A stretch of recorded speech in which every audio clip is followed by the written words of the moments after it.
Welcome to the deep dive. You ever wonder if that sauna after a workout is actually doing anything besides just feeling good? Right. It's a common thought.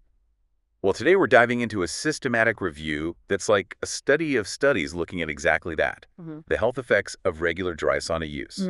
This one's from 2018 by Hussain and Cohen. It's called Clinical Effects of Regular Dry Sauna Bathing. Okay, so our mission today, for you listening, is basically to unpack what this review tells us. What are the real benefits and maybe risks? Exactly. They looked at 40 clinical studies, which sounds like a lot. That's almost 4,000 participants in total. 4,000 people. Wow.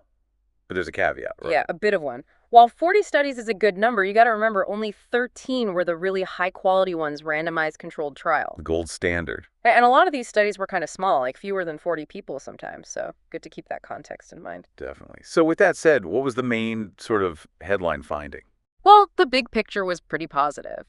The majority of the studies they reviewed actually reported beneficial health effects from regular dry sauna bathing. Okay, beneficial effects. That's good news. What kind of benefits are we talking about? They highlighted a few main areas. First, improvements in cardiovascular function. Heart health? Yeah, exactly.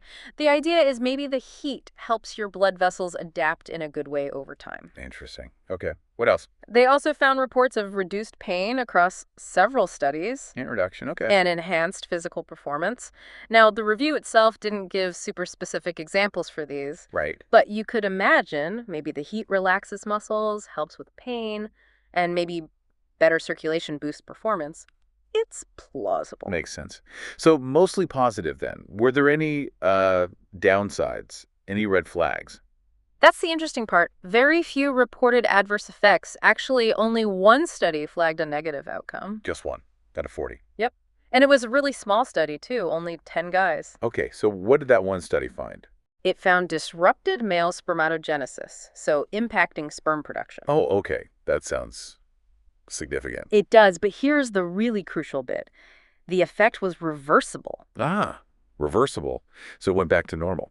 Exactly. Once they stopped the regular sauna sessions, things returned to normal. That's a key detail. Gotcha. So taking it all together, what's the overall assessment from this review?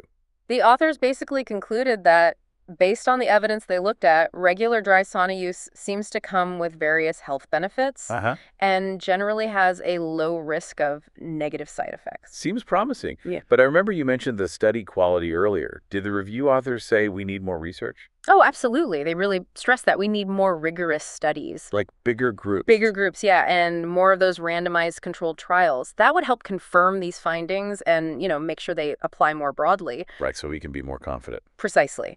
It means we should be a little careful, maybe, about making sweeping claims until we have that stronger evidence. And what's the end goal of doing all that extra research? What are they hoping to figure out? Well, ultimately, it's about getting to some solid evidence-based guidelines.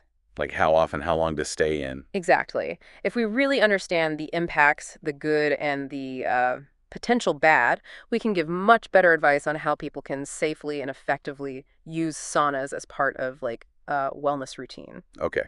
So for you listening, the main takeaway here seems to be that this 2018 review paints a pretty positive picture. Potential benefits, minimal reported risks, but... But the science is still developing. It's promising, but not quite set in stone yet. Right. It definitely makes you think, though. Mm-hmm. It's interesting how something relatively simple like sitting in a hot room might have these effects. For sure. So maybe a final thought for everyone listening. Given what we've discussed, the potential upsides and the need for more research, how do you feel about maybe trying regular sauna sessions? Or if you already do, does this change anything? Yeah, something to mull over. Definitely food for thought. Thanks for diving deep with us today.